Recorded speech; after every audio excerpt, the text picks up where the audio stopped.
సరే, ఇవాళ తెలంగాణ రాష్ట్ర వ్యాప్తంగా టీఆర్ఎస్ శ్రేణులు రుణమాఫీ పూర్తి స్థాయిలో చేయాలని చెప్పేసి ధర్నాలు చేస్తూ ఉన్నారు. అది కూడా ఎలాంటి ఆంక్షలు లేకుండా రైతులందరికీ 2 లక్షల రుణమాఫీ చేయాలనే డిమాండ్తో అన్ని నియోజకవర్గాల్లో ధర్నాలు చేస్తూ ఉన్నారు.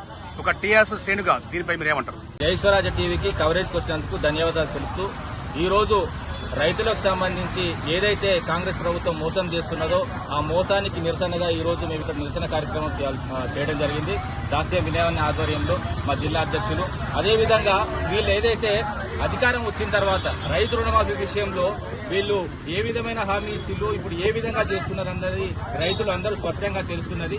ఏదైతే వీళ్ళు అధికారంలోకి రాగానే 31,000 కోట్లు వీళ్ళు ఏదైతే రుణమాఫీ చేస్తా అన్నారో అది అన్న తర్వాత 31 కోట్లను ఎగగొట్టి అదేవిధంగా ఇప్పుడు 17,000 కోట్లు అంటున్నారు. ఈ 17,000 కోట్లు కూడా ఇవి రైతు రుణమాఫీ పైసలు కాదు, ఇది రైతు భరోసా పైసలు. రైతు భరోసా పైసలు వీళ్ళు ఏదైతే 7,500 కోట్లు ఇస్తారో ఇది 2 సార్లు ఎగ్గొడితే ఇదే 22,500 కోట్లు అవుతుంది.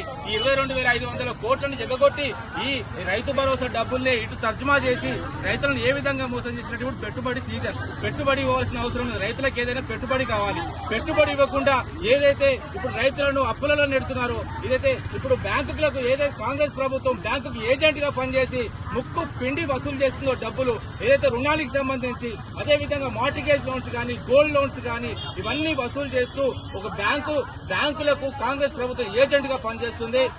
ఈ విషయం రైతులకు కూడా చాలా స్పష్టంగా తెలిసింది కాబట్టి రాష్ట్ర వ్యాప్తంగా రైతులు స్వచ్ఛందంగా బయటకు వస్తున్నారు. ఇంకా కొన్ని రోజులైతే ఈ రైతు ప్రభుత్వం ఏదైతే రైతు ప్రభుత్వం అని వీళ్ళు వచ్చిందో రైతు ప్రభుత్వం మీద వీళ్ళు ఏ విధంగా రైతులతోనే సర్వనాశనం అయ్యేది ఖాయమని చెప్తున్నాను. ఎందుకంటే వీళ్ళు 6 గ్యారెంటీల విషయం కూడా చెప్తున్నాను. ఇప్పుడు 6 గ్యారెంటీలు కూడా వీళ్ళు చేసింది ఏం లేదు.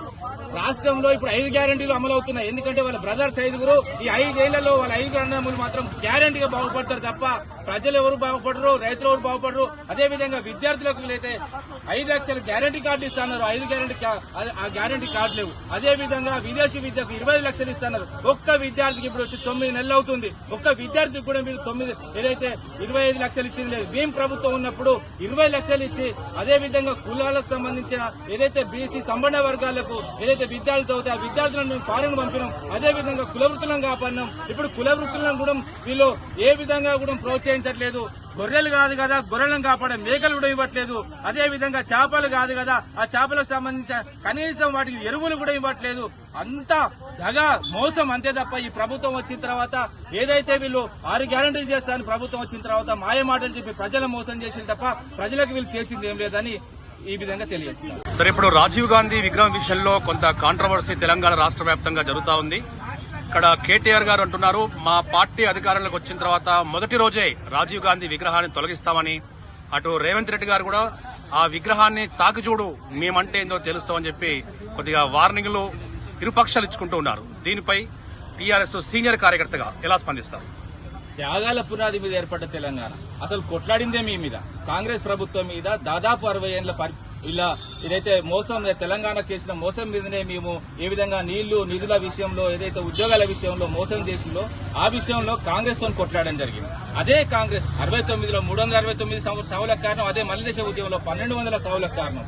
మీరే చంపి మీరే వచ్చి ఏదైతే సావులకు కారణమైన వాళ్ళ విగ్రహం ఏదైతే ఇక్కడ పెడతా అనడం చాలా ఘోరం. అప్పుడు ఇందిరాగాంధీ, ఇప్పుడు సోనియా గాంధీ 1200 మంది సావుకు సోనియా గాంధీ కదా, అదే సోనియా గాంధీ భర్తను తీసుకొచ్చి ఇక్కడ విగ్రహం పెడతామంటే ఇది ఏంది? తెలంగాణలో ఏం జరుగుతుంది? వాస్తవంగా ప్రజలు ఆలోచించాలి. మాలాంటి ఉద్యమకారులకు వాస్తవంగా కళ్ళలో నీళ్లు వస్తున్నాయి, నీళ్లతో పాటు రక్తం కూడా వస్తున్నది. ఇంత ఘోరమైన చర్య ఇది. రాజీవ్ గాంధీ విగ్రహానికి అసలు తెలంగాణకు సంబంధం ఏంటిది?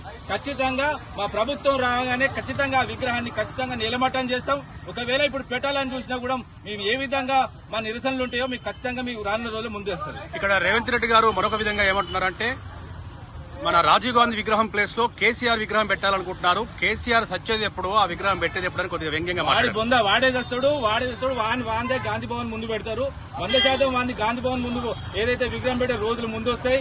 100% ప్రజలు ఏదైతే ఈయన హేయమైన మాటలు, ఒక ముఖ్యమంత్రి హోదా కూడా మర్చి ఏదైతే ఈయన మాటలు మాట్లాడుతున్నాడో వాస్తవంగా చిన్న పిల్లల ముందు ఇజ్జత్ పోగొట్టుకున్నాడు అంతే తప్ప ఒక చిన్న పిల్లడికి ఏం మెసేజ్ ఇవ్వాలి? మీరు ఏ భవిష్యత్తు ఉంటుంది, ఏ విధంగా భవిష్యత్తు ఉంటుంది, ఈ 5 ఏళ్లలో మీకు ఏమి ఇస్తామని చెప్పాలా గానీ ఏదైతే ర్యాంక్ రాష్ట్రాలు ఏదైతే మీరు ఎప్పుడు చేస్తాడు, ఎప్పుడు పెడతారంటే నువ్వే చేస్తావు. ఏదైతే సాగు కోరుకున్నాడు ఎప్పుడైనా చేస్తాడు అంతే తప్ప గానీ ఒక మంచి పరిపాలన అందించమని ప్రజలు పెడితే సాగు కోరుకుంటావా? ఒక తెలంగాణ సాధించిన ఒక మహనీయుని సాగు కోరుకుంటావు కాబట్టి నీ సాగే దగ్గర ఉన్నదని ప్రజల చేతిలో నీకు చెప్పు దెబ్బలు ఖచ్చితంగా ఉంటాయని పని చేస్తున్నాను.